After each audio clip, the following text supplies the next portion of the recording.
కొడాలి నాని అనేవాడు మాట్లాడారు కదా. అవునండి, వాడి దగ్గరికి వస్తున్నాను. వాడి భాష ఎంత దుర్మార్గంగా అండి. చంద్రబాబు నాయుడు అనే వ్యక్తి కుప్పంలో వ్యక్తి అని కూడా అనలా అతను, ఇంకా ఇంకా వేరే వాడు వాడాడు.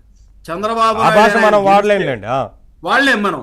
చంద్రబాబు నాయుడు గారు గెలిస్తే నేను శాశ్వతంగా రాజకీయాల నుంచి విరమించి ఆయన ఇంటి ముందు ఆయన బూట్ పాలిష్ చేస్తా, ఆయన ఇంటి ముందు పడి ఉంటానని చెప్పి మాట్లాడాడు. మేము వాళ్ళు అదే అడిగామండి, మేము అదే అడుగుతా ఉన్నాము. నువ్వు ఘోరంగా 6,00,000 ఓట్లు 51,000 ఓట్లతో ఘోరంగా ఓడిపోయావు మా తెలుగుదేశం పార్టీ అభ్యర్థి చేతిలో.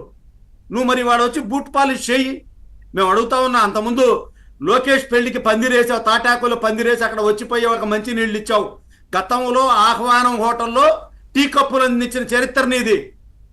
వాళ్ళెవరో నందమూరి హరికృష్ణ గారు నీకు టికెట్ ఇవ్వమని సిఫారసు చేస్తే అంతకుముందు ఉన్న చాలా పెద్దలు, అంతకుముందు గుడివాడకు ప్రాతినిధ్యం వహించిన వాళ్ళంతా కూడా చాలా పెద్ద మనుషులు.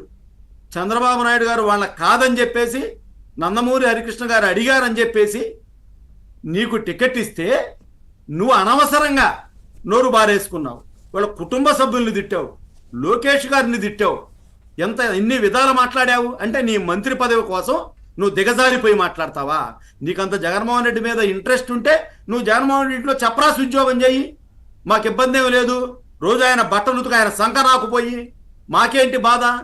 అంతే తప్ప చంద్రబాబు నాయుడు గారిని ఉదయం లెగిస్తే సాయంత్రం దాకా ఆ పిచ్చి మద్యం ఒకటి, తాడేపల్లి తయారు చేసే పిచ్చి మద్యం ఒకటి సేవించి, తాడేపల్లి కుక్క వాళ్ళు వేసే కుక్క బిస్కెట్లకు ఆశపడి దిగజారిపోయి ప్రవర్తించి మాట్లాడావు. ఇవాళ దేవుడు మీ నాయకుడికి శిక్షేశాడు, ప్రజలు మీ అందరికీ శిక్షేశారు. అనేక సార్లు ఎంత ఎంత రెచ్చిపోయాడండి వీడు.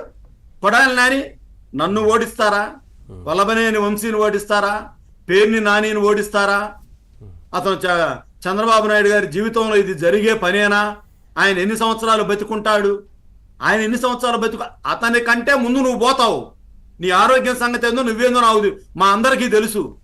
చంద్రబాబు నాయుడు గారి చరిత్ర, చంద్రబాబు నాయుడు గారి లైఫ్ హిస్టరీ, చంద్రబాబు నాయుడు గారి డిసిప్లిన్ మీకెక్కడ ఉంది అసలు? ఈ సందర్భంగా ఒకటే తెలియజేస్తా ఉన్నా, ఇకనైనా కూడా మీరు గతంలో చంద్రబాబు నాయుడు గారిని ఇంటా బయట శాసన మండలిలో, శాసనసభలో, బయట ఏమైతే దూషించారో వాటన్నిటికీ బేషరతుగా క్షమాపణ చెప్పాలి. బేషరతుగా రోజాతో సహా వీళ్ళంతా కూడా రాజకీయాల్లో సద్విమర్శలు ఉండాలి కానండి వ్యక్తిగత విమర్శల. పవన్ కళ్యాణ్ గారు రాజకీయాలకు వచ్చాడు, పవన్ గారు ఒక పవిత్ర వృత్తిలో ఉన్నాడు. ఆయన వ్యక్తిగత విషయాలు, ఆయన పెళ్లిళ్ళ జోలి మీకెందుకండి? ఆయన్ని రాజకీయంగా ఎదుర్కోండి. ఓడిపోవటం గురించి ఏంటి? 2 చోట్ల ఓడిపోయాడు, అసెంబ్లీ గేటు తాకనీయం. ఆయన గెలిస్తే